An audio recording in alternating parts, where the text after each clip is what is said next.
პირდაპირ ეთერში და მე მინდა წარმოგიდგინოთ ადამიანები, რომლებიც ყველაზე კარგად იცნობენ თავიანთ მეუღლეებს, ადამიანებს, რომლებსაც აქვთ იმის პრეტენზია და ამბიცია გახდნენ ჩვენი ქვეყნის პრეზიდენტები. დღეს გადაცემაში მოწეული ყავდა 4 სტუმარი, თუმცა 4-დან ერთმა უარი თქვა მიეღო მონაწილეობა ამ ერთგვარ დებატებში და ეს იყო ლევან გაჩეჩილაძის მეუღლე, ქალბატონმა ნინომ. გითხრა რომ იგი ართლის საჭიროდ მიიღოს ასეთ ფორმატში მონაწილეობა წინა საარჩევნოდ, როდესაც მისი მეუღლე იყრისკენ. სამაგიეროდ მე დიდი სიამოვნებით წარმოგიდგენთ მათ, ვინც უყოყმანოდ განაცხადეს თანხმობა ესაუბრა დღევანდელ გადაცემაში საკუთარ მეუღლეებზე. ამ ადამიანთაგან თითოეულს გონია რომ ყველაზე ღირსეული არის სწორედ მისი მეუღლე. მე მინდა წარმოგიდგინოთ ქალბატონი ბელა ალანია, შალვა ნათელაშვილის მეუღლე. მე მას მივესალმები, ძალიან დიდი მადლობა იმისთვის რომ კიდევ ერთხელ ხარ ჩვენი სტუმარი. სანდრა ელისაბედ რულოვსი, მიხეილ სააკაშვილის მეუღლე. საინტერესოა როგორი იქნება დღევანდელი საუბარი. დიდი მადლობა და მარინა მადიჩი, დავით გამყმეიძის მეუღლე. მარინასაც ასევე დიდი სიამოვნებით მივესალმები.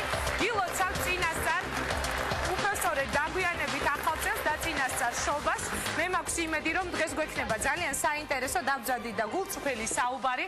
მინდა მივესალმო ასევე ჩვენს დარბაზს. ძალიან დიდი მადლობა იმისთვის რომ მობრძანდით. მე აქ ხედავ თქვა თქვენს მხარდამჭერებს, მათ შორის ქალბატონი გიული დავინახე, მასთანაც მექნება 1-2 შეკითხვა, გამოვიყენებ ამ შანსს და დავიწყოთ. იდეალისტის ნაამბობი, ასეთი წიგნი მიდევს თქო წეღან უთხარი გია მაისაშვილს და ეს არის წიგნი, რომელიც სანდრა რულოვს ეკუთვნის, წიგნი, რომელიც არის ყველასთვის ცნობილი. მე მინდა დავიწყო ამ წიგნით საუბარი, სწორედ იმიტომ, რომ ქალბატონი სანდრა იყო პირველი ლედი საქართველოსი. ნახოთ როგორ განვითარდება მოვლენები.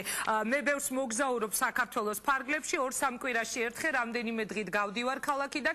რეგიონებში ყოფნისას მუდამ ვცდილობ არაფერი გამომჩეს, რათა ვიცოდე რა ხდება ქვეყანაში, რითი და როგორ ცხოვრობს ხალხი.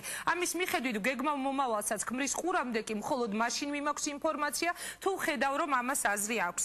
წინ კიდევ ბევრია გასაკეთებელი, ჯერ არაფერი დამთავრებულა, ამიტომ ვიმხნევებ თავს. თავი მაღლა, მხნედ გასწიე უღელი, საქართველოს გაუმარჯოს. ეს არის სანდრას წიგნი, ქალბატონი სანდრას წიგნი და მე მინდა ვიდრე დავისვათ პირველ შეკითხვას, ქალბატონ მარინას და ქალბატონ ბელასაც დაუსვა ასეთი შეკითხვა. როგორ ფიქრობთ, როდესმე ან უпростоრით ამ არჩევნების შემდეგ მოუწევს თუ არა რომელიმე თქვენგანს პირველი ლედის რანგში დაწეროს ასეთი წიგნი? მარინა, თქვენგან რომ დავიწყოთ თუ შეიძლება? ეს ალბათ ხალხის გადასაწყვეტია და ამიტომ მე ამაზე ჯერჯერობით ვერაფერს ვერ გეტყვით. თქვენ რა სიტყვით?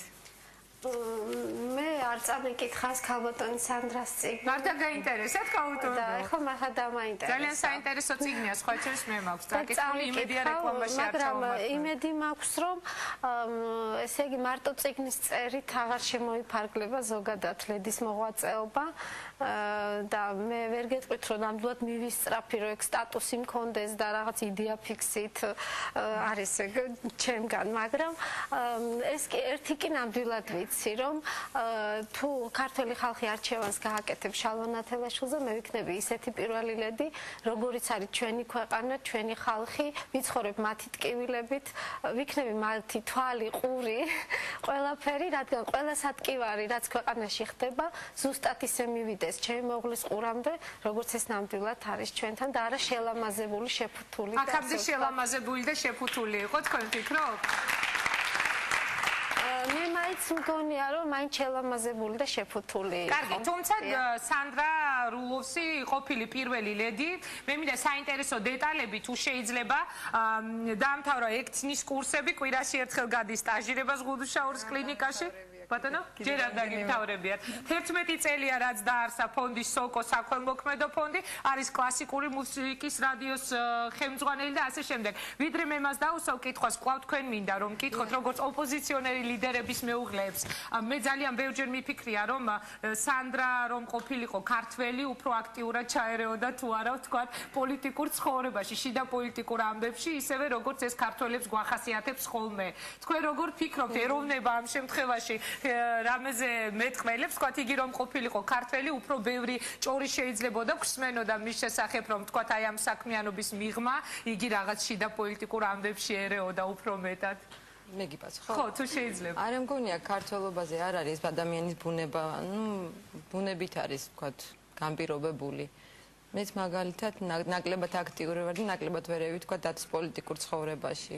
და პირველი ლედი თუ გახდებით, როგორ წარმოგიდგენიათ არჩევები? პოლიტიკაში ნამდვილად არ ჩავერევი, მაგრამ სხვა ვთქვათ, რაც შემეხება მე ვთქვათ, ადამიანებთან ურთიერთობა სხვა მე პირადად ვარ მედიცინის წარმომადგენელი, ექიმთა ოჯახში გაზრდილი და ამიტომ ეს ჩემთვის უცხო არ არის ვთქვათ. ისე ქალბატონი მარინაც სერბია, ხო? თუ არ ვცდები? სერბული წარმოშობის მართლმადიდებელი, მაგრამ ქართველი და მე სამშობლო მაქვს ეს არის საქართველო. ძალიან კარგი.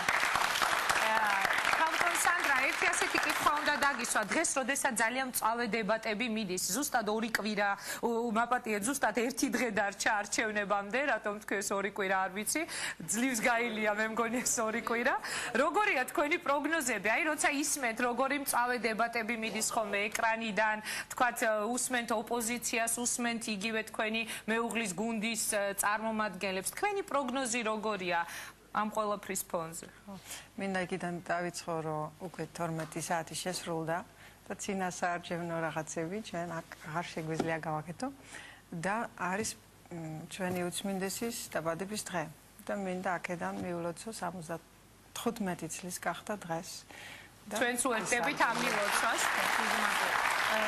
პროგნოზირება, მე ახლა ძალიან ბევრს დავდიოდი, თქვენს ნახეთ ამ ბოლო კვირებში და სხვადასხვა რეგიონში და მე ნამდვილად ძალიან კარგად შემიძლია თქვა, რომ უმეტესობამ ხარჯ გვიჭერს, მე ვფიქრობ, რა თქმა უნდა, არის კრიტიკა, არის რაღაცა რჩევები, რაღაცა გაკვეთილები, რომელიც ჩვენ ვისწავლეთ და შეგვიძლიათ მომავალი 5 წელიწადი უკეთესად გავაკეთოთ, ჩემი მეუღლის გუნდით. და მამას რა თქმა უნდა გავათვალისწინებ, მაგრამ პროგნოზირება მე მგონი ეს რა თქმა უნდა ჩემი საქმე არ არის, მაგრამ მე მართლა თვით დამაჯერებული ვარ და არ მგონი რომ რამე პრობლემა იყოს, ან მეორე ტური დაგჭირდეს. არ გონია რომ მეორე ტური დაგჭირდესო, არა და ეხლა უსმენდით შალვა ნათელაშვილს, იგივე დავით გამყრელიძეს და ორივე საუბრობდა იმაზე, რომ შესაძლებელია მეორე ტური დაჭირდეთ. ქალბატონო ბელა, მოდით მიპასუხეთ ასეთ შეკითხვაზე. თქვენ თუ გჯერათ გულწრფელად, რომ შალვა ნათელაშვილი შესაძლებელია გახდეს პრეზიდენტი? თუ ეს არის უბრალოდ აქტიური პოლიტიკური ფიგურა, რომელიც მონაწილეობს ასეთ სერიოზულ არჩევნებში, მაგრამ თქვა თქვენ მაინც ბოლომდე შეიძლება გაქვთ რაღაც კითხვის ნიშნები, თუ აბსოლუტურად დარწმუნებული ხართ, რომ იგი გახდება პრეზიდენტი? შალვა ნათელაშვილი, რა თქმა უნდა, არის აქტიური პოლიტიკური ფიგურა, 15 წელია მას ქართული ხალხი იცნობს და ხედავს მის საქმიანობას და მე იმედი მაქვს, რომ 5 იანვარს ის გააკეთებს სწორ არჩევანს. ყველა პოლიტიკური პარტია, როდესაც ყავს მას ლიდერი, ესე იგი ფიქრობს იმაზე, რომ მისი ლიდერი უნდა იყოს წინა ხედზე, უნდა იყოს მოწინავე. ეს არის ძალიან საინტერესო. და მე ვფიქრობ ერთ რამეს, რომ საქმე იმაშია, თუ როგორ მართლობა გვინდა ჩვენ საქართველოში, ჩვენ გვინდა საქართველო მართოთ შიშით, დაშინებით, ასე ვთქვათ, ძალადობით, თუ ჩვენ გვინდა საქართველო მართოთ სიყვარულით. თუ ამ ორ პირობას შორის ჩვენ გავაკეთებთ არჩევანს, ძალიან ადვილი მისახვედრია, ვის მხარეზე შეიძლება იყოს გამარჯვება. და კიდევ მე მაგალითად როგორც ქალი ძალიან აღმაშფოთა და როგორც დედა 7 ნოემბრის მოვლენებმა. მე ვხედავდი როგორ გარბოდა ჩემი თვისტომი და გაქცეულებს როგორ მოძდევდნენ ხელკეტებით, ეწეოდნენ მათ, როგორ არბევდნენ მოშიმშილეებს და მართალი გითხრათ ეს იმდენად შემაწრწუნებელი სურათი იყო, რომ მე ძალიან გამიჭირდებოდა ამ ყველაფრის მერე, ჩემი ქრისთვის მერჩია, რომ მას ეყარა კენჭი პრეზიდენტად.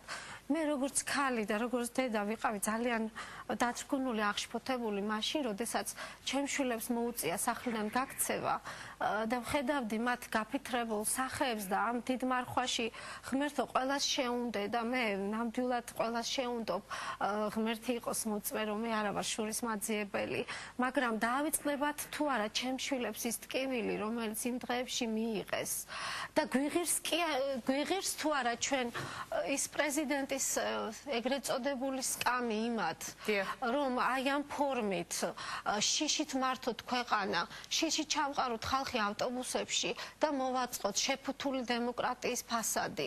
გვიღირს თუ არა ჩვენ უბრალოდ აი ასეთი ძალადობით მართოთ ქვეყანა. სერიოზული პოლიტიკური განცხადებები აქვს ქალბატონ ბელას, ვიდრე მე ქალბატონ მარინას დავუსავ კითხვას, მანამდე ერთი კითხვა მინდა.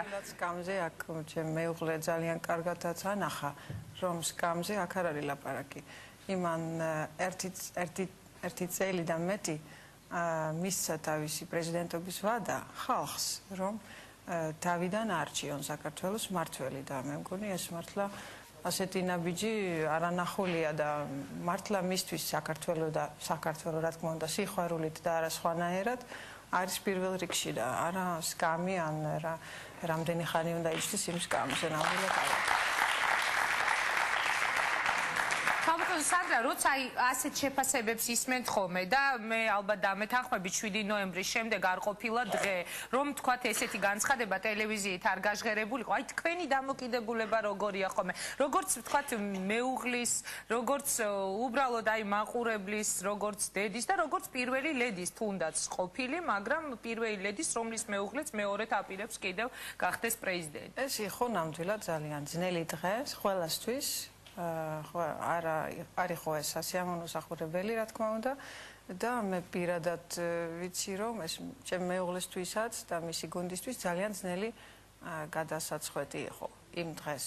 და ძალიან ცდილობდნენ, რომ არ ყოფილიყო საჭირო დიალოგიც შემოთავაზეს და ასე შემდეგ, მაგრამ არავინ არ მოვიდა ამ დიალოგის მაგიდასთან. და რაღან გადავიდა პოლიციაზე ზეცოლა და პოლიციაზე ძალადობის ძალის გამოყენება, ამიტომ გახდა საჭირო, რომ არ მომხდარიყო რამე ესკალაცია და არ მომხდარიყო რამე დაპირისპირება სხვადასხვა ჯგუფებს შორის, რაც აუცილებლად ძალიან ცუდად დამთავრდებოდა. ქალბატონო მარინა, ერთი კითხვა მინდა დაგისვათ. აი, როდესაც დავით გამხრელიძემ მიიღო გადაწყვეტილება, რომ ეყარა კენჭი პრეზიდენტის პოსტზე, თქვენი დამოკიდებულება როგორ იყო? იცით რა მაინტერესებს? აი, იყო პირველი ლედი. მე მესმის არ გიყვართ, ვიცი თქვენი აზრი, როდესაც ამაზე მიდის ხოლმე საუბარი, მაგრამ ფაქტია, რომ არსებობს ხო ასეთი სტატუსი და ეხლა თუ საქართველოს გავწდებით და ცოტა უფრო შორს გავიხედავთ, იგივე კლინტონის მეუღლე დღეს შესაძლებელია ვიხილოთ სულ მალე, ხო? შემცვლელად. ანუ რისი თქმა მინდა, ეს არის თქვენთვის სტატუსი, აი მიუდექით ამას როგორც თქვათ მომავალი პრეზიდენტის მეუღლე, თუ ეს იყო რაღაც ისეთი ადამიანური დამოკიდებულება და თქვენ დაინახეთ, რომ ეს არის საჭირო და იძულებული ხართ, რომ ხარში დაუდგეთ მას. ანუ მე ალბათ იტყვის ქალბატონი სანდრაც, ეს არის პოლიტიკური სტატუსი, როდესაც შენ ხარ პრეზიდენტის მეუღლე, თუ ეს არის რაღაც იძულებითი, რაზეც შეიძლება არც გინდოდეს წასვლა, მაგრამ ხშირ შემთხვევაში გიწევს. მინდა დავიწყო ეგიდან, რომ მიზანი ჩემი ცხოვრების ნამდვილად არ ყოფილიყო, რომ მე ყოფილიყავი საქართველოს პრეზიდენტის მეუღლე. მაგრამ ჩემდა გასაკვირად დავდექი ამ რეალობის წინაშე და ჩემდა გასაკვირად იმიტომ ვთქვი, რომ დათომ როდესაც მითხრა გაზაფხულზე, რომ აპირებდა პრეზიდენტის კანდიდატად თავის დაყენებას, მე წინააღმდეგობა არ გამიწევია. ეთყობა რაღაცა ჯერისთი შეგნებული მქონდა, რომ მისი პოლიტიკური ცხოვრება ალბათ ამასაც მოიცავდა, მის საბოლოო ვთქვათ ნაბიჯი იქნებოდა პრეზიდენტის პოზზე კენჭისყრის მონაწილეობის მიღება, მაგრამ გარდა ამისა მე რო დავფიქრდი, მივხვდი, რომ მეც ამ საქართველოს შვილი ვარ და მეც მინდა რომ ვიცხოვრო ბედნიერ ღირსეულ საქართველოში. ისი იმედის მაქვს, რომ დაცვის არჩევის შემთხვევაში ეს ქვეყანა ესეთი იქნება. ყველაზე საინტერესო აპლოდისმენტების შემდეგ დავსავ ამ კითხვას. იყო თქვათ აი ის განცხადება, რომელიც ქალბატონმა სანდრამ გააკეთა ჰოლანდიურ ток-შოუში, ხო? თუ არ ცდები, რომ თუ კი საქართველო არ აირჩევს პრეზიდენტად მიხეილს, თუ კი ხალხი არ აირჩევს სააკაშვილის პრეზიდენტად, ქვეყანა არის განწირული? დაახლოებით ასეთი შინაარსის განცხადება იყო. რატომ ფიქრობთ ქალბატონო სანდრა ასე და შემდეგ იგივე კითხვა მექნება, თქვათ? მე ნამდვილად ფიქრობ, რომ დღევანდელ საქართველოს ძალიან დიდი ბრძოლის წინ არის ისევ. რა თქმა უნდა, საძირკვალი ისე თუ ასე არის შექმნილი, კორუფცია დამარცხებული, პოლიცია, ჯარი არსებობს, ელექტროენერგია, გზები, ასე შემდეგ, ინვესტიცია, მიმზიდველი გახდა საქართველო. ეხლა პირველ სართულზე ვარ, მეორე, მესამე და ასე შემდეგ უნდა ავაშენო ამ სახლის. ჯერ ერთი ამას აქვს გამოცდილება, ამას აქვს საერთაშორისო რეპუტაცია, აქვს ძალიან კარგი განათლება და გამოცდილება. და მე მგონი ამას ძალიან კარგად ესმის დიპლომატიური ენა, ესმის ესე იგი ძალები, რაც ჩვენზე მოქმედებს და რა როლი ჩვენ შეგვიძლია ვითამაშოთ ევროპაში და ნატო ინტეგრაციაში, მე მგონი უბრალოდ შეიძლება ძალიან კარგი ადამიანები იყოს სხვა კანდიდატები, მაგრამ ქვეყნის მმართველობა ეს არის ძალიან რთული და ამას უნდა, რა ვიცი, უნდა იყავი ესე იგი ყველაფერი ერთად უნდა გააკეთო და ვერ შეძლებენ ფიქრობთ მისი კონკურენტები? ნუ ახლა ჩემ პირადი აზრია, მე ვფიქრობ, რომ ჩემ მეუღლეს მართლა დაამთავრებს ეს საქმე 5 წელიწადში და გადააბარებს ესტაფეტას სხვას. იმედია, რომ იქნება ასეთი კანდიდატი 1-5 წლის შემდეგ, ვინც უკვე გამთლიანებულ საქართველოს იმედია სიღარიბის გარეშე, იმიტომ რომ ჩემ მეუღლეს მართლა აკეთებს რასაც უპირდება და რასაც მე ვპირდება და ეს იქნება უკვე სხვანაირი პრობლემების წინაშე მდგარი პრეზიდენტი მომავალი. კარგი, დიდი მადლობა. რა სიტყვით თქვენ ქალბატონო ბელა? მოვისმინეთ, თუ საქართველოს არ აირჩევს, ვთქვათ, მიხეილ სააკაშვილს, ასე ფიქრობს ქალბატონი სანდრა. თქვენ რა სიტყვით? თუ საქართველოს არ აირჩევს შალვა ნათელაშვილს, რა იქნება? ქალბატონმა სანდრამ თქვა, რომ ქვეყნის მართვა არის ძალიან ძნელიო და მე ვეთანხმები მას, რომ ქვეყნის მართვა მაშინ არის ძნელი, როდესაც ერთი პიროვნება, ანუ ქვეყნის პრეზიდენტი ამბობს, რომ მე ვარო თვით სახელმწიფო. ანუ როცა ის ითავსებს თავის არში, იყოს პარლამენტი, იყოს აღმასრულებელი ხელისუფლება, იყოს ადგილობრივი ხელისუფლება, იყოს სასამართლო, იყოს პრესა, ტელევიზია, იყოს მერი და საერთოდ ზოგადად ითავსებს მთელ აღმასრულებელთა საკანონმდებლო ხელისუფლებას, რა თქმა უნდა, ერთი კაცისთვის ეს ძალიან დიდი ტვირთია. მაგრამ ჩვენ გვაქვს ალტერნატიული, ანუ სხვა პასუხისმგებლობის ინსტიტუტი, როდესაც ჩვენ ვამბობთ, რომ ერთი კაცი არ უნდა იყოს პასუხისმგებელი ქვეყნის მართვაზე, ქვეყნის მართვა უნდა განაწილდეს სახელმწიფო შტოებს შორის, ის უნდა განაწილდეს როგორც აღმასრულებელ, საკანონმდებლო, სასამართლო ხელისუფლებაზე, მეოთხე ხელისუფლება უნდა იყოს თავისუფალი, მოსამართლე უნდა იყოს არჩევითი, პოლიციის უფროსი რაიონებში უნდა იყოს არჩევითი, ადგილობრივი ხელისუფლება უნდა იყოს არჩევითი და როცა მოხდება ხელისუფლების ამგვარი გადანაწილება სახელმწიფო შტოებს შორის, მაშინ ეს ერთი ადამიანისთვის ქვეყნის მართვა ნამდვილად არ იქნება ძნელი. და როდესაც რომ შალვა ნათელაშვილის მეუღლე შესაძლებელია შემდეგ არჩევნებზე ვიხილოთ მისივე კონკურენტად. იმდენად სერიოზული პოლიტიკური განცხადებები ვისმინეთ. ძალიან კარგი. ძალიან საინტერესო რესპონდენტი ხართ და მხოლოდ ამიტომა. და კიდევ მთელ ამ პოლიტიკურ თამაშებში რატომღაც ჩვენ გამოვრიცხავთ ხალხს, მოსახლეობას, ადამიანებს და ისინი რატომღაც პოლიტიკოსებისთვის ხდებიან უბრალოდ ბიულეტინები და ეს ძალიან უხერხულია და ჩვენ კი არა ზოგადად ხელისუფლება ვისთვის პასუხისმგებლობის გადანაწილება ხალხის როცა მოხდება ამგვარი ფორმით, მაშინ ჩვენ გამთავისუფლდებით ერთხელ და სამუდამოდ და მაშინ როდესაც მიშა სააკაშვილთან, შალვა ნათელაშვილთან, იგივე დავით გამყრელისთან მოვა 150,000 კაცი და ეტყვის რომ აბა შალვა გადადექი, შალვა გადადგე. კარგი, დიდი მადლობა. ხომ არ უპასუხეს რამეს და შემდეგ ქალბატონ მარინას დაუსვები. კი ბატონო მარინას. კარგით, გისმენთ. მოგინე ქალბატონო სანდრა, ამ თქვენ პასუხს და ცოტა შევწუხდი. ხა მე ნამდვილად პოლიტიკურ განცხადებას არ გავაკეთებ, მაგრამ ერთ სიმართლეს გეტყვით, რომელიც ჩემი გულიდან მოდის, რომ საქართველოს ისტორია ამ ხელისუფლებით არ დაწყებულა და არც ამ ხელისუფლების წასვლის შემდეგ დამთავრდება. ძალიან დიდი ბოდიში თქვენ დამოდის პირად. ძალიან ძნელია ალბათ. მე ვფიქრობ. ერთი წუთით ახლა მოგცემ ციფრებს. კარგი, მადლობა.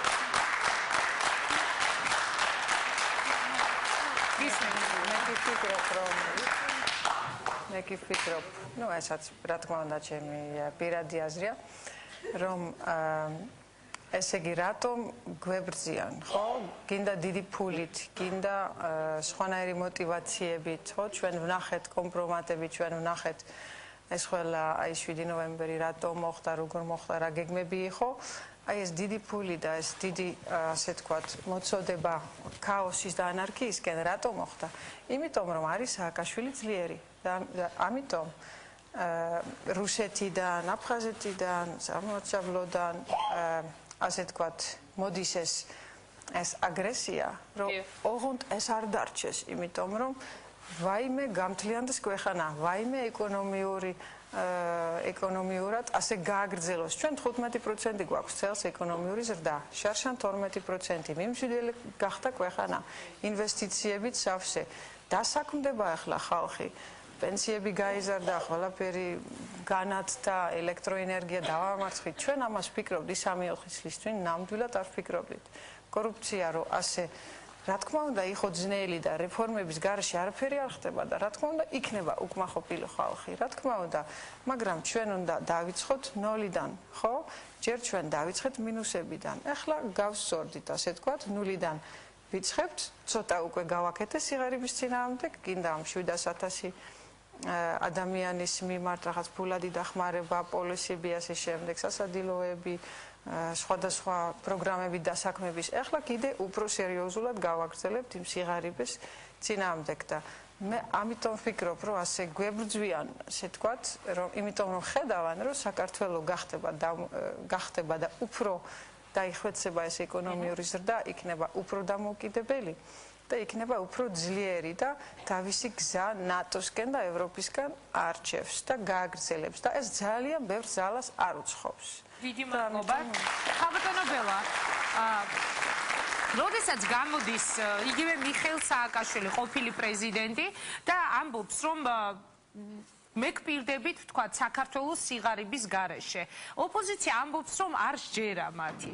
მე მინდა ერთი ასეთი კითხვა დაგისვა თქვენს და შემდეგ თქვენს, ხალბატონო მარინა. გარდა იმ სატელევიზიო დეკლარირებული განცხადებებისა, აი, როდესაც სახში თქვენთან საუბრობს ხოლმე თქვენი მეუღლე, თქვათ იგივე მიხეილ სააკაშვილის წინასაარჩევნო დანაპირებზე. თუ თქვამს რამე ისეთი შეფასება, რაც მას ტელევიზიით არ გაუხმოვანებია. რატომ ესე კატეგორიულად არ მოსწონს ეს დანაპირები? რა ხდება? ხო, ჩვენ გვაქვს სხვა პრიორიტეტები, ხალბატონო ინგა. ჩვენთვის უმთავრესია ადამიანი მთელი თავის ღირსებით, თავისუფლებით, თავისი სოციალური სტატუსით. მოგეხსენებათ, რომ შალვა-ნათელაშვილისთვის სიღარიბის თემა წინასაარჩევნოდ ერთ-ერთი მთავარია, ყველაფერი უფასო, ასეთი. სოციალური წესრიგი თავისთავად ბუნებიდან არ მოდის. თქვენ იცით, რომ სოციალური წესრიგი ეს არის ხელშეკრულება, რომელსაც პოლიტიკოსები დებენ მოსახლეობასთან. და ჩვენი პრიორიტეტები სხვა არის. თუ სააკაშვილი საქართველოში პრიორიტეტულია, ესე იგი, ძლიერი ჯარი, ძლიერი უშიშროება, თუმცა მე მართალი გითხრათ არ მესმის რას ნიშნავს ძლიერი უშიშროება, ძლიერი ესე იგი ძალოვანი სტრუქტურები, რომელმაც კარგი გამოცდა ჩაატარეს ბჭყალებში 7 ნოემბერს, ჩვენ ვთვლით, რომ პრიორიტეტები უნდა გადაისინჯოს და მეტი ყურადღება სოციალურ ფონს უნდა დაეთმოს, იმიტომ რომ ჩვენ ვართ პოსტსაბჭოთა ქვეყანა და ჩვენი მოსახლეობის ფსიქიკა ზოგადად თვლის იმაზე, რომ მათ უზრუნველი ბავშვობა ჰქონდათ, უზრუნველი ახალგაზრდობა ჰქონდათ, მოხუცებულობა უზრუნველი ჰქონდათ და უცებ ისინი აღმოჩნდნენ დამოუკიდებელი საქართველოს სტატუსით აბსოლუტურად დაუცველები. ესე იგი ის რომ ჩვენ გვჭირდება ძალიან ბევრი წელი, რომ ჩვენ შევცვალოთ ეს მენტალიტეტი, რომ ადამიანმა ესე იგი თავისი შრომი დაიჯეროს, რომ თავისი შრომით შეუძლია არჩინოს თავისი თავი და სახელმწიფო მის ესე იგი სოციალურ ფუნქციაში ნაკლებად ერეოდეს. და ამას ჭირდება წლები, მაგრამ ეხლა ჩვენ ვართ გარდამავალ ეტაპზე. პოსტსაბჭოთა სივრციდან ჩვენ გადავდივართ თავისუფალ საქართველოში, კაპიტალისტურ ქვეყანაში და ჩვენ ეს კაპიტალიზმი რისთვის გვჭირდება? გვჭირდება იმისთვის, ბატონი შალვა ამბობს, რომ დიდარს წავარქმევ ღარიბს მირწე, არსენას მოდელი შეგახსენებ. შალვა ამბობს, რომ დიდარი უნდა იყოს გაკონტროლებული და ღარიბი უნდა იყოს დაცული. და ეს ორი სხვა განსხვავებული ფორმულირებაა. კარგი. და კიდევ თქვენი შეკითხვა დამოწვა ამასობაში? არა, ამასობაში სწორედ უპასუხეთ თქვენ ჩემ შეკითხვას. ანუ თქვენი დამოკიდებულება, როდესაც არის საუბარი იმაზე. სხვაგვარი და ამგვარად ჩვენ უფრო დაცული გვეყოლება ჩვენი მოსახლეობა, ჩვენი ხალხი და იგივე ეს ფორმულირება საქართველოს სიღარიბის გარეშე და საქართველოს გაჭირვების გარეშე, რასაც ჩვენ ვამბობთ. ეს უფრო სხვა მოდელი იქნება და ჩვენ ამას სხვანაირად შევხედავთ. კარგი, დიდი მადლობა. ხალბატონო მარინა, რა სიტყვით თქვენ? საქართველოს სიღარიბის გარეშე. ეს არის მთავარი დაპირება, რომლითაც ყოფილი პრეზიდენტი სააკაშვილი გამოდის დღეს წინა საარჩევნოდ. ანუ მთელი აქცენტი არის გაკეთებული საქართველოს სიღარიბის გარეშე. ოპონენტები, როდესაც მას აკრიტიკებენ ხოლმე, ამბობენ, რომ მათ არ ჯერათ ამ დანაპირების. აი ბატონ დათოსთან თუ გისაუბრია, თქვათ ამ თემაზე სახლში, სატელევიზიო განცხადებების მიღმა, რატომ ამბობს იგი, რომ არ ჯერა მას სააკაშვილის დაპირების? რა არის მისი? მე დათოსთან ამ თემაზე ნამდვილად არ მისაუბრე, იმიტომ რომ ბოლო 2 თვეა დათო სახლში ფაქტიურად არ არის, მაგრამ მე მაქვს ჩემი პირადი დამოკიდებულება. მე მიმაჩნია, რომ საქართველოს სიღარიბის გარეშე ამ ლოზუნგი ეს შეიძლება 20 წლის წინაც გაკეთებულიყო. ეს ჩემი პირადი აზრია და ისე ჯობს გვიან, ვიდრე არასდროს. ნახოთ როგორ იქნება. კარგით, მე ერთი კითხვა უნდა დავსვათ. ეს პროგრამაში ვთქვათ, იმიტომ რომ ეკონომიური ყველას პროგრამა ალბათ მოიცავს ამ თეზისს. მართლა ძალიან რთული არა თქონდა სიღარიბის დამბრძოლა და ეს მართლა ძალიან გამბედავი გზავნილია მისი და ეს არის ძალიან კომპლექსური თან, იმიტომ რომ იქ ზოგი ბინა არ აქვს, ზოგი რაღაცა საბუთები არ აქვს, ზოგი სასამართლოში აქვს საქმე, მართლა ძალიან რთული, მაგრამ 5 წელიწადში ჩვენ აი დაზღვევით, დასაქმებით, აი განვითარებით, ინვესტიციებით ჩვენ შეგვიძლია ძალიან დიდი ნაბიჯი წინ გადავდგა. ერთი კითხვა უნდა დავსვა, ქალბატონო ბელა, როგორ ფიქრობთ, აი თქვენი მეუღლის ყველაზე მთავარი ღირსება, რის გამოც თქვენ ფიქრობთ, რომ იგი უნდა გახდეს პრეზიდენტი, იგი უნდა იყოს ყველას შორის გამორჩეული და უნდა იყოს პირველი, რა არის? პრინციპულობა, ნამდვილად და უდაოდ. ხშირად არაპოპულარული ისეთი განცხადებების კეთება. აი რომელი გაიხსენეთ, აი რომელი განცხადება? რევოლუციის დროს თუნდაც. რომელი? აი ეს განცხადება, რომ მე არ მოვალ მიშა შენთან რაღაც ესეთი მსგავსი ყოველ შემთხვევაში და გაფრთხილება, როცა ის ხალხს აფრთხილებდა არ მისულიყო. იგივე თუ არ ხდები დავით გამყრელიძესაც იგივე მოედანზე, სადაც მაშინ წყდებოდა საქართველოს ბედი და ეს არ ითვლებოდა რატომღაც გადატრიალება და ეხლა როცა ეს მოედანი სამჯერ უფრო მეტი გახდა, რატომღაც შიშველი ხელებით მისული ადამიანების ეს აქცია გახდა გადატრიალებით შეფასებული. ნუ ეს სხვა თემაა. ეს არის მისი მთავარი ღირსება, პრინციპულობა თქვენ. და კიდევ ქალბატონო ინგა, მე არ შემიძლია რომ ამას ხაზი არ გაუსვა. ჩვენ ესე იგი ამ დამოუკიდებელი საქართველოს ეტაპზე გადავედით სრულიად დაბნეულები პოსტკომუნისტური სივრციდან. და ჩვენ ესე იგი უნდა გვეფიქრა ზოგადად საზოგადოებას უნდა ეფიქრა და პიროვნებებს ლიდერებს რომ ქვეყანას ყოლოდა ჯანმრთელი პარტია, პოლიტიკური ძალა.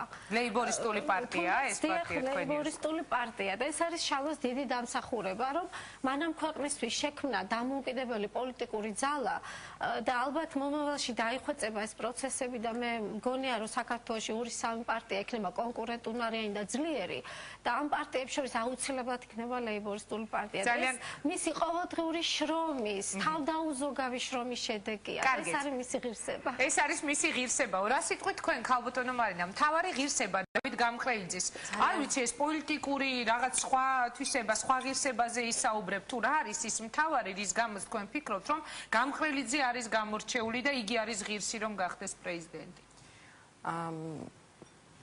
აი რო ვთქვი, რომ მე დათოს წავყევი, თქვა, ამ გადაწყვეტილების მიღების შემდეგ, თქვა, ამ პოლიტიკურ ბრძოლაში, მე მიმაჩნია, რომ დღეს სწორედ დათოსნაირი პრეზიდენტი ჭირდება საქართველოს. ანუ როგორი? აი მე მაგალითად, როგორც ყველას ვჭირდება ოჯახში სიმშვიდე ქვეყანაში. დათო არის ის ადამიანი, რომელსაც შეუძლია, თქვა, ეს სიმშვიდე შემოიტანოს ყველას ოჯახში და ქვეყანაში იყოს მშვიდი გარემო. გარდა ამისა, მინდა ვთქვა, რომ ის არის ძალიან სამართლიანი ადამიანი თავის თვისებებიდან გამომდინარე. ერთ-ერთი მისი საუკეთესო თვისება ეს არის სამართლიანობა, რაც ოჯახშიც ყოველთვის ესე იქცევა ხოლმე. და მას გადაწყვეტილად და მეც მიმაჩნია, რომ ნამდვილად ესე მოიქცევა დათო, რომ აღადგენს სამართლიანობას ყველა სფეროში და მესამე, აი, მინდა გკითხოთ ინგა, თქვენ თუ გახსოვთ, ოდესმე დათო წავე პოლემიკაში კი, რომ ოპონენტის ღირსება შეელახოს. არა, ნუ ახლა ამ ხრივ არა, ღირსებას ნამდვილად არ შეხებია, მე რაც მახსოვს დათო, იმიტომ რომ დათო წავე ოპონირების დროსაც ღირსებას არ ულახავს ადამიანს და დარწმუნებულია, რომ დათოს პრეზიდენტობის შემთხვევაში საქართველოში ყველა ადამიანის ღირსება იქნება ხელშეუხებელი. დიდი მადლობა, ეს იყო ქალბატონი მარინას პასუხი. ხერას იყეთ. ქალბატონო სანდრა, მთავარი ღირსება რომლის გამოც თქვენ ფიქრობთ, რომ მიხეილ სააკაშვილი კიდევ ერთხელ უნდა იქნას არჩევნებში? სიტყვის ადამიანი, საქმეს გააკეთებს, აჩვენა კიდეც რომ საქმეს აკეთებს, ის არის ძლიერი პატრიოტი, დღე და ღამე მუშაობს ამაზე, შეიძლება ჩემ პატარ ნიკუშასთან ან ედუჩასთან ნაკლებად დრო გატაროს, მაგრამ ქვეყანაზე ზრუნვაც არის პატარა ბავშვის მოვლასავით, უნდა გაუთენონ ხამეებით და ამისთვისაც მე ნამდვილად პრეტენზიული არ ვარ იმ ხრივ, მე ვიცი რომ ეს ქვეყნის საქმეა და სრულიად მის გვერდზე ვარ და ვიცი რომ მართლა გაატანს ბოლომდე, აი რაც აქვს მოფიქრებული, აი გინდა აფხაზეთზე, გინდა ბოლო სიღარიბე ადამიანამდე მისვლა, მე ვიცი როგორ იგი გულის ტკივა, როცა რაღაცა არ გამოსდის, ან რაღაც პრობლემაა, ან რაღაც გადასაწყვეტია რუსეთთან მიმართებაში, ეს იღებს ძალიან პიროვნულად და ამაზე ფიქრობს მე დღე და ღამე როგორ გამოვიდეს და ყოველთვის პოულობს გამოსავალს და ყოველთვის პოულობს აი თუნდაც ამ კრიზისიდან რაც ნოემბერში მოხდა იგი იყო კიდე ხო ერთი წელი პრეზიდენტი, მაგრამ თქვა რომ მოდი რაღან გავაკეთოთ ასეთი რამ, მე მივცემ ასე ვთქვათ ერთი წელი ჩემი პრეზიდენტობის ვადა და მინდა ვიყო დარწმუნებული რომ ხალხი იმ გზაზე გამხვება რომელზეც მე დგევარ და მომავალი 5 წელი რომ გავაგრძელოთ ეს ბრძოლა და ეს იყო რა თქმა უნდა ძალიან დიდი ნაბიჯი და მე მგონი ბრძენი და სწორი გადაწყვეტილება და ჩვენ სეგ ნახავთ მოდით მე დარბაზს დავუსვათ თქვენი ნებართით შეკითხვას. ქალბატონო გიული, ერთი კითხვა მინდა დაგისვათ. რამდენიმე წლის წინ ვიდრე მიხეილ სააკაშვილი გახდებოდა პრეზიდენტი, მე თქვენ დაგისვით ერთხელ ესეთი კითხვა, რომ აი ბავშვობიდან თქო, თუ შეგიმჩნევიათ მისთვის თქვათ ეს ლიდერობის სურვილი და თუ გიფიქრიათ, რომ მას შეიძლება უნდოდეს ქვეყნის პრეზიდენტობა. თქვენ მაშინ თქვით, რომ ჯერჯერობით არ ქონდათ შემჩნეული, რომ შესაძლებელია სააკაშვილის სურვილი ქონოდა მაინც და მაინც გამხდარიყო ქვეყნის პრეზიდენტი. დღეს მინდა ასეთი კითხვა დაგისვათ, აი, როდესაც მეორე ვადით აპირებს თქვენი შვილი რომ გახდეს პრეზიდენტი და აი ამ ფონზე, როდესაც თქვენ ისმენთ ყოველდღიურ კრიტიკას მისას, რაც ეხლაც არის ამ დარბაზში და ალბათ ტელევიზორიდანაც ადევნებთ თვალყურს. აი, თქვენი დამოკიდებულება როგორია? ამ ფონზე რამდენად ფიქრობთ, რომ თქვათ მას აქვს შანსი რომ გახდეს პრეზიდენტი? მოგესალმებით. მე მგონი მაშინ ჩემი პასუხი ცოტა განსხვავებული იყო. არა პირიქით მე ვთქვი მაშინ რომ გამოკვეთილი ლიდერი იყო თავიდანვე და ბავშვობაში ეს ამას ყოველთვის ავლენდა ხოლმე ხშირად. ხა პრეზიდენტობაზე მაშინ ლაპარაკი შეუძლებელი იყო, იმიტომ რომ მაშინ ჩვენ ქვეყანა არ იყო ჩვენი დამოუკიდებელი და პრეზიდენტი მაშინ საქართველოში არ არსებობდა, პერსპექტივაში არ ჩანდა. ისე რომ რა თქმა უნდა ამაზე არ ყოფილა ფიქრი. მაგრამ რაც შეეხება კრიტიკას, ნუ ხა თუ ძალიან სიამოვნებს, რა თქმა უნდა არ სიამოვნებს, მაგრამ მე მიმაჩნია რომ ეს ნორმალურია, იმიტომ რომ ძალიან გამოკვეთილი ფიგურაა და ეს კრიტიკაც ბუნებრივია ასე დროს და გაცრავად რა იყო არა, უბრალოდ აი ამ ფონზე, როდესაც აი ვთქვათ იგივე მარადიულად არის საუბარი 7 ნოემბერი, რის გამოც შემდეგ მან კიდეც მიიღო ეს გადაწყვეტილება დაინიშნა არჩევნები. როდესაც იგივე ოპოზიცია, მისი ოპონენტები აცხადებენ, რომ მას გაუჭირდება, ვთქვათ არჩევნებშიო გამარჯვება. აი თქვენი დამოკიდებულება, თქვენი პროგნოზი როგორია? როგორ ფიქრობთ, გაუჭირდება თუ იგი გახდება მეორე ვადით? ჩემი პროგნოზია რომ ის გაიმარჯვებს. თუნდაც დღევანდელი ზუგდიდის შეხვედრა მე ამას ძალიან კარგად და მე ვფიქრობ ვინც ბრმა არ არის უკაცრავად ყველა კარგად დაინახავდა ხალხი მთლიანობაში ხალხი ყოველთვის სწორია და ხალხს ძალიან კარგად აქვს ეს ინსტინქტი განვითარებული და იცის ვის უნდა წავყვეს და ეს ძალიან კარგად ჩანს მე ვფიქრობ მას ძალიან დიდი შანსი აქვს რეალური შანსი აქვს და ეს მე ვფიქრობ რომ სამართლიანია და ესე რა უნდა გითხრათ იცით ინგა რა თქმა უნდა როცა თავიდან დაიწყო ჩამოვიდა და ჩაება პოლიტიკურ საქმიანობაში მეც მიჩნდებოდა ხოლმე ზოგჯერ რაღაც შეკითხვები რაღაც ეჭვები მაგრამ იმდენჯერ დავrწმუნდება რომ ყოველთვის მისი გადადგმული ნაბიჯი იყო ხოლმე სწორი რომ ეხლა ხშირ შემთხვევაში მე მას აბსოლუტურად ბრმად ვენდობ იმიტომ რომ მე ვხედავ რომ ეს არის პროფესიონალი პოლიტიკოსი იგივე დაახლოებით იგივე თქვა წინა გადაცემაში თუ არ ვწდები ქალბატონმა სანდრამაც თქვა სწორი იყო, იმიტომ რომ სანდრაც კარგად იცნობს და მასაც აქვს გამოცდილება. კარგი, დიდი მადლობა. ქალბატონ ფიქრია სურს სიტყვის თმა, გისმენთ ქალბატონი ფიქრია. მოგესალმებით, მივესალმები ქალბატონებს. მე აქ საინტერესო საუბარი გვაქვს. განსხვავებულ ამპლუაში ვარ ამჯერად, მე მარინას უჭერ მხარს. ძნელი გამოსაცნობი ალბათ არ იქნებოდა. არა, პოლიტიკურ ამპლუაში არა ვარ, ანუ აქ და ძალიან მეამაყება, რადგანაც მარინა დათო გამყრელიძის სახეს საუკეთესოდ წარმოადგენს, მე ვფიქრობ. მე მინდა ერთი რამე ვთქვა. დღევანდელი დღე ცოტა უცნაურია ერთი რამით. რომ სანამ პრეზიდენტობის კანდიდატები არ შემოუხდებოდნენ დებატების მაგიდას, ძალიან უცნაური ჩანს ასე ვთქვათ, კანდიდატების მეუღლეების მაგიდის გარშემო ჯდომა. სხვა შემთხვევაში ჩვეულებრივი იქნებოდა თუ კი მათ ვნახავდით მაგიდის გარშემო დიალოგში და დებატებში, იმიტომ რომ დებატები უნდა იმართებოდეს პრეზიდენტობის კანდიდატებს შორის. ჩვენ ვცდილობთ გავარკვიოთ რა განწყობები აქვს ეს მათ ოჯახში, ოჯახის მაგრამ ბევრად უფრო მნიშვნელოვანი იყო საზოგადოებისთვის ჩვენ პრეზიდენტობის კანდიდატების დებატები გვენახა, ვერ ვნახეთ დებატები, ჩვენ ვნახეთ მხოლოდ პირდაპირი ჩართვები. ბატონი სააკაშვილი პირდაპირ ჩართვაშიც არ აღმოჩნდა, მხოლოდ კოლაჟად მოგვევლინა. მე მოუწოდებ საზოგადოებას, რომ ბატონი სააკაშვილი კოლაჟის სახით შემოუნახოთ საქართველოს ისტორიას და 5 იანვარს გავაკეთოთ სხვაგვარი არჩევანი, რომელიც საქართველოში ეხლა მე უნდა ვკითხო ქალბატონ სანდრას. დიდი მადლობა ფიქრიას. აკროვი ხო ლაიქ არის ხო? ბატონო, ერთი წუთი თუ შეიძლება. დიდი მადლობა, გისმენთ? აკროვიჯეკი თელი ოჯახი და ასე შემდეგ. ეს არის ხო პირდაპირ 1 საათის განმავლობაში თუ არა მეტი? არა, დებატებზე.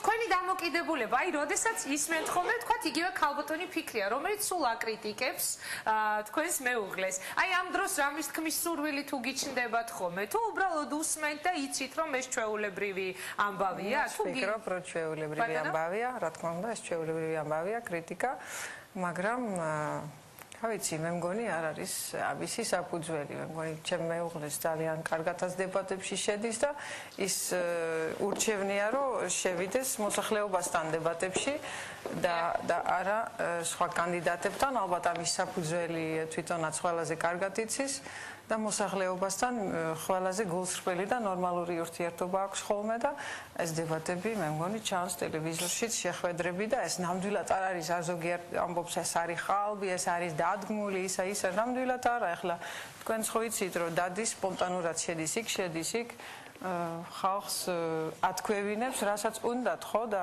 პრესაც ხოთა შორის ქალბატონ ბელა პრესაც ათქვევინებს, რასაც უნდა. მედია თავისუფალია საქართველოში. გადააშვევინე ერთი გაზეთი ნახე რამდენიმე არხზე კრიტიკის მეტი რა არის. თუმცა იყო ასეთი პერიოდი, ყოველ შემთხვევაში ამ არჩევნებამდე, აპლოდისმენტების შემდეგ მე ვიტყვი ამას, როდესაც იგივე ხელისუფლება, ვთქვათ მიხეილ სააკაშვილის გუნდი, დაახლოებით 1 წელიწად ნახევარი ამბობდა უარს, რომ მიიღო მონაწილეობა ამ თუ იმ გადაცემაში და მე შემიძლია ვთქვა, რომ ერთ-ერთი გადაცემა ასეთი მეც მიმყავდა. და მე წინა გადაცემაზეც, როდესაც სააკაშვილი იყო პირდაპირ ეთერში, ვთქვი, რომ მიმაჩნია, რომ ეს არის თქო ერთ-ერთი ყველაზე დიდი შეცდომა, რომელიც ამ წლების განმავლობაში ჩვენ ნახეთ ხელისუფლებისგან, ანუ ბოიკოტი, რომელიც იყო გამოცხადებული პრესის მიმართ. ეს ფაქტები იყო და დღეს თუ კი დაიწყო დებატები, ეს არის ძალიან კარგი და ალბათ უნდა ვისურვოთ, რომ გაგრძელდეს ეს დებატები და აღარ იყოს არანაირი შეზღუდვა. ერთი კითხვა მინდა დაგისვათ, თავის დროზე ძალიან სერიოზული სკანდალი მოყვა ყოფილი პირველი ლედის ქალბატონი ნანულის, რომელიც გარდაცვლილია, მაგრამ მე უნდა გავიხსენო ეს ფაქტი განცხადებას, როდესაც ნანული შევარდნაძემ გააკეთა თავის ცნობილი განცხადება პენსიისა და დიასახლისის შესახებ. რამდენი ლარი შეიძლება ეყოს, თქვათ, კარგ დიასახლის.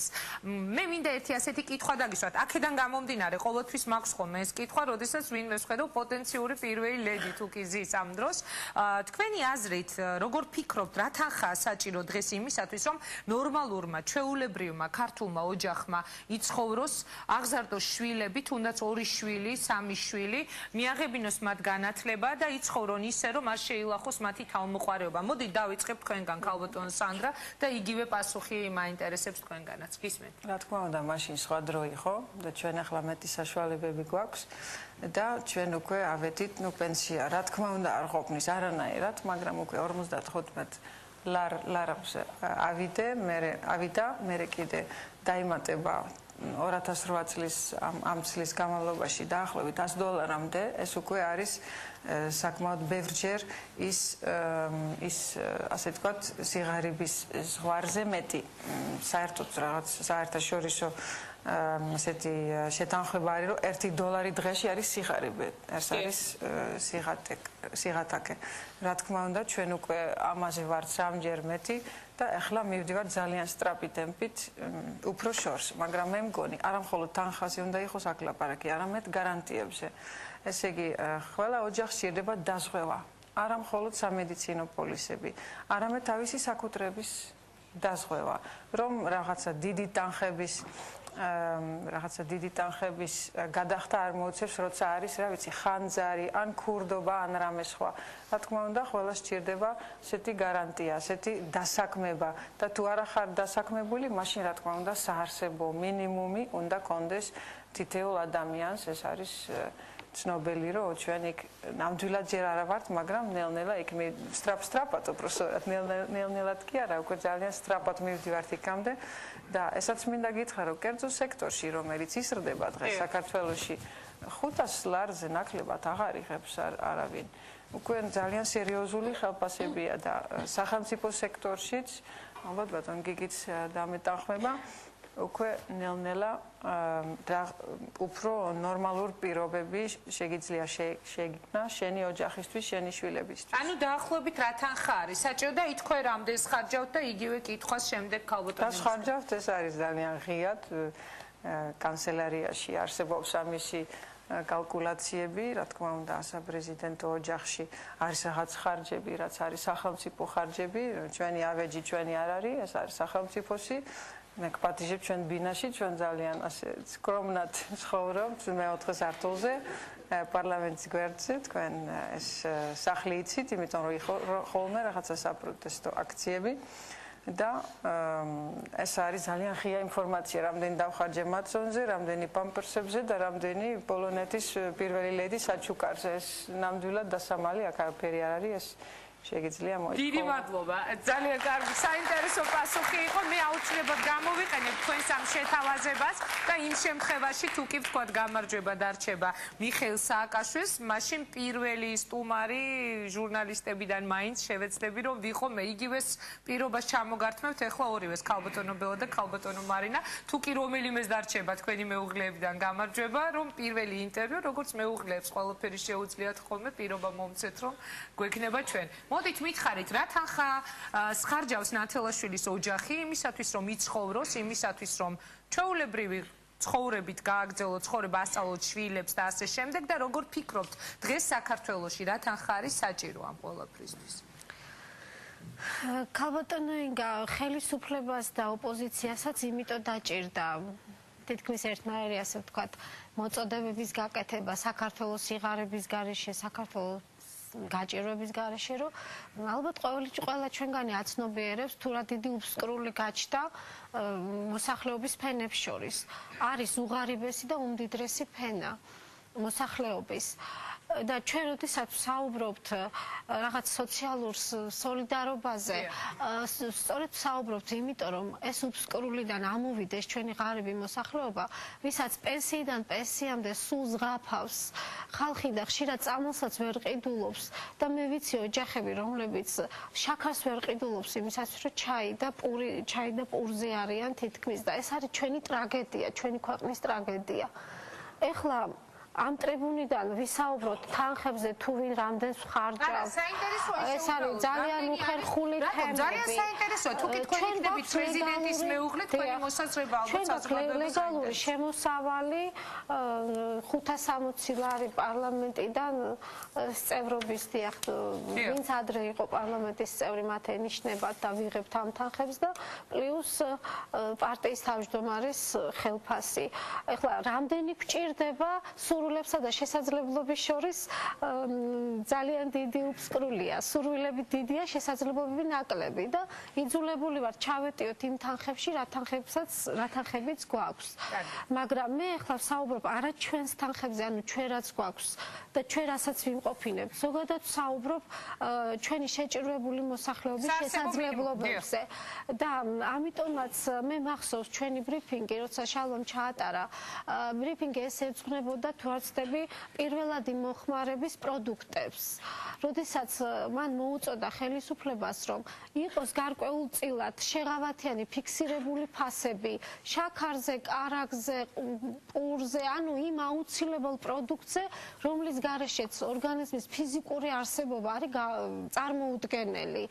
ეს დაახლოებით რა არის ეს თანხა? თუ შეგიძლიათ ხაუტობს დაახლოებით თვითღირებულება პროდუქციის, რითაც შეიძლება ოჯახმა თავი ეს რა თქმა უნდა ეწინააღმდეგება საბაზრო ეკონომიკის პრინციპებს, მაგრამ იმისათვის რომ რაღაც გარკვეულ პერიოდში დავძლიოთ ეს გაჭირვება და ჩვენ არ მივიღოთ ვიტამინებისგან გამოცვლილი მომავალი თაობა და დასუსტებული ჩვენი მოხუცებულები, ამისათვის ეს გარდამავალ ეტაპზე კარგი იქნებოდა და დიდი მადლობა.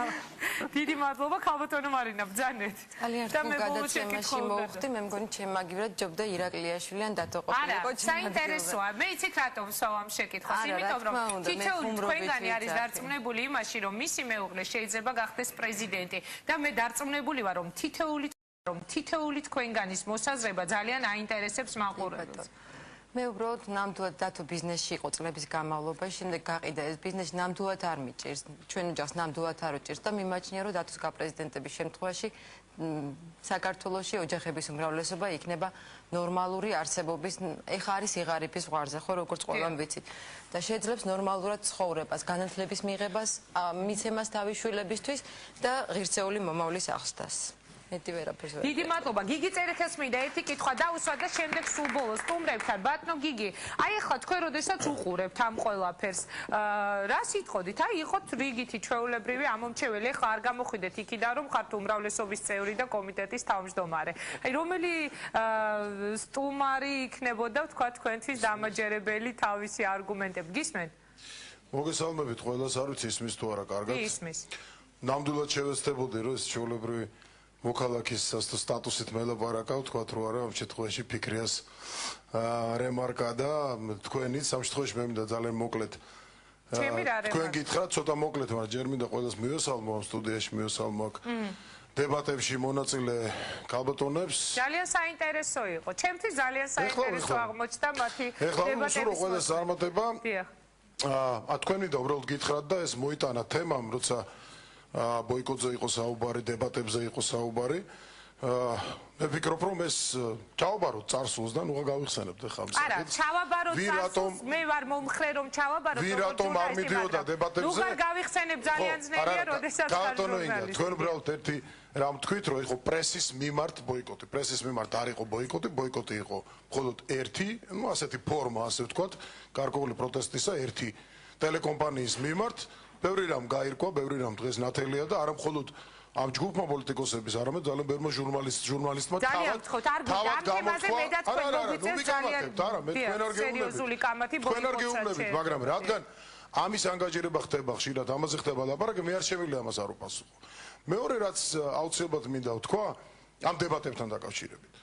ხო, მოდით ესე ვთქვათ, აქ ბრძანდებიან სხვა პარტიების წარმომადგენლები, ვინ დაუშალა რომელიმეს ერთმანეთთან დებატებში დაჟდა. არა, ყველა კანდიდატი ამბობდა, რომ მას სურდა მიხეილ სააკაშვილთან დებატა. ვინ დაუშალა საუბარი რომელიმეს დამზარიყო 1, 2, მესამე, მეოთხე, 7 კანდიდატია და შეეძლოთ ერთმანეთში, მე მგონი დებატები აქ პრობლემა არაფერი არ არის.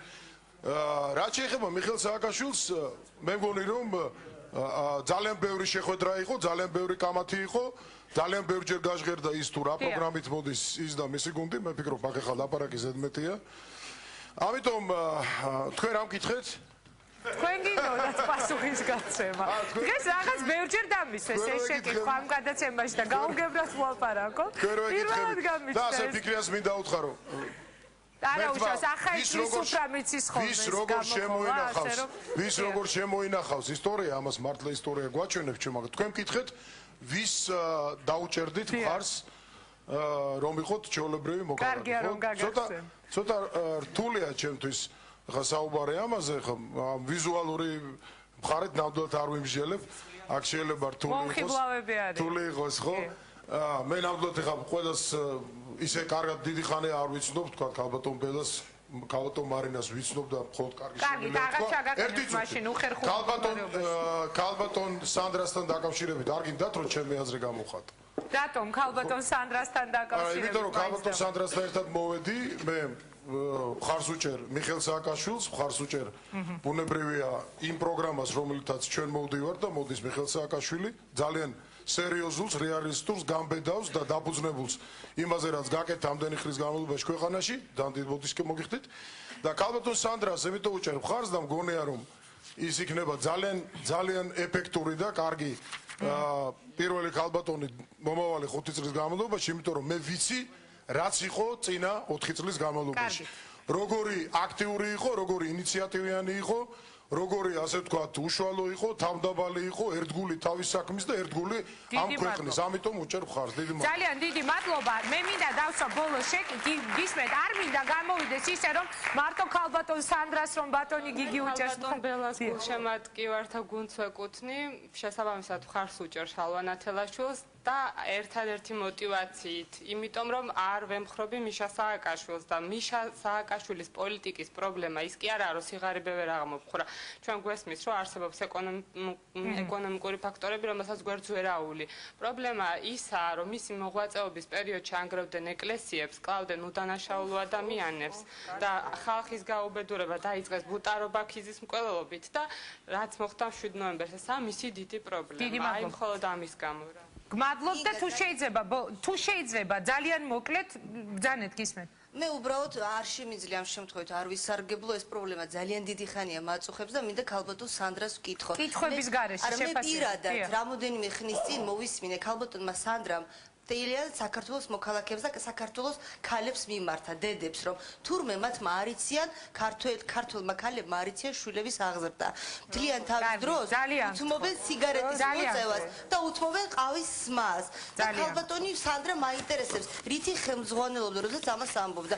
მე ნამდვილად დღემდე შეურაცხყოფილი ვარ ამით და ძალიან მაინტერესებს. ძალიან დიდი ბოდიში. დიდი მადლობა. ერთი მე არ მინდა რომ გამოვიდე დღეს რომელიმე.